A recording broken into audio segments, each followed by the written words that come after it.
ใจมันอ่อนแอเมื่ออ้ายบอกแค่กันอีกต่อไปดังคือฟ้าผ่าลงกลางใจเห็นอ้ายไปกับคนอื่นยืนเฮ็ดเซเว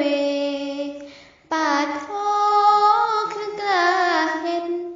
พากันขึ้นสวรรค์ชั้น7แต่เฮาต้องเส็ดน้ำตา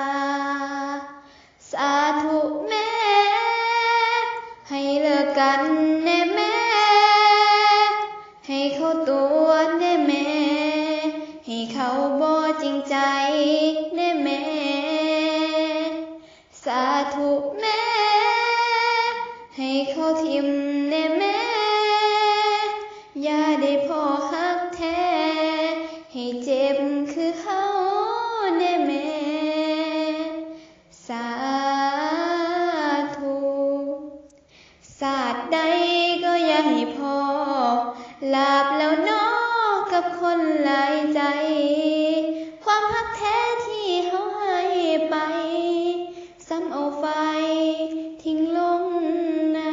ำเฮ็ดหลอดลมหลอดตาสุดท้า